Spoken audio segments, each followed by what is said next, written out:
নোয়াখালীর হাতিয়ায় জাতীয় নাগরিক পার্টির জ্যেষ্ঠ যুগ্ম সমন্বয়ক আব্দুল হান্নান মাসুদের পথসভায় হামলার ঘটনা ঘটেছে।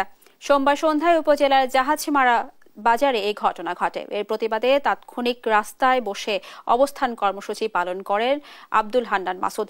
এই ঘটনায় দুপক্ষের ৮ থেকে ১০ জন আহত হন। এ সময় জাতীয় নাগরিক পার্টির হাতিয়া প্রতিনিধি মোহাম্মদ ইউসুফ জানান, সন্ধ্যার পর পূর্ব নির্ধারিত পথ সভায় বক্তব্য রাখছিলেন এনসিপির যুগ্ম সমন্বয়ক আব্দুল হান্নান মাসুদ। এ সময় ৩০ থেকে ৪০ জনের একটি দল অতর্কিতভাবে হান্নান মাসুদ ও তার সহযোগীদের উপর হামলা চালায়। এতে ৮ থেকে ১০ জন আহত হন।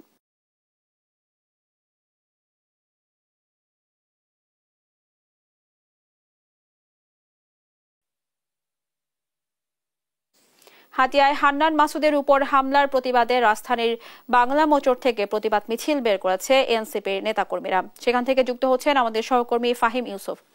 ফাহিম, আপনি নিশ্চয়ই আমাকে শুনতে পাচ্ছেন। ফাহিম, বিক্ষোভ মিছিলে কি বলছেন এনসিপির নেতাকর্মীরা, বা এই মুহূর্তে মাসুদ কেমন আছেন বলে কোনো তথ্য আপনার কাছে আছে কিনা আমাদেরকে জানাবেন।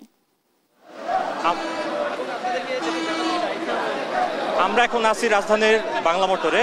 এখানে বাংলা মোটরে জাতীয় নাগরিক পার্টির সিনিয়র যুগ্ম মুখ্য সম্পাদক আব্দুল হান্নান মাসুদের উপরে কিছুক্ষণ আগে হামলা হয়েছিল। তো হামলার প্রেক্ষিতে জাতীয় নাগরিক পার্টির যে কেন্দ্রীয় কার্যালয় রয়েছে বাংলা মোটরের রূপায়ণ ট্রেড সেন্টারে, তার সামনে থেকে একটি মিছিল বের করে তাদের নেতাকর্মীরা এখান থেকে মিছিল বের করে শাহবাগের উদ্দেশ্যে রওনা করে। তো সেখান থেকে তারা কিছুটা পথ অতিক্রম করে এখন আবার রূপায়ণের দিকে তারা আগাচ্ছে।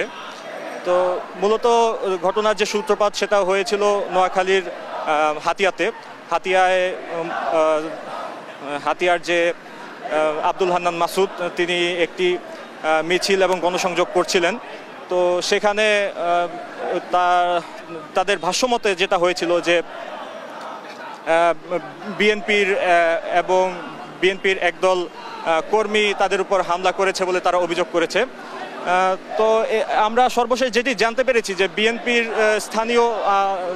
স্থানীয় নেতাকর্মীরা যেটি বলেছিলেন আমাদেরকে, যে এটি তাদের একটি তাদের পরস্পর দুই জায়গায় দুইটি প্রোগ্রাম থাকায়, বিএনপি এবং এনসিপির দুইটি আলাদা প্রোগ্রাম থাকায় সেখানে মূলত সংঘর্ষ হয়। তো তারা সেই সংঘর্ষের কথা উল্লেখ করেছিলেন, কিন্তু তারা হামলার বিষয়টি অস্বীকার করেছেন। এছাড়া আমরা দেখতে পেয়েছিলাম যে আব্দুল হান্নান মাসুদ এখনও হাতিয়াতে সেখানে রয়েছে। হাতিয়ায় সেখানে সে এখন বর্তমানে অবস্থান কর্মসূচি পালন করছেন। তো এখন পর্যন্ত এই ছিল আমার কাছে বাংলা মোটর থেকে সর্বশেষ।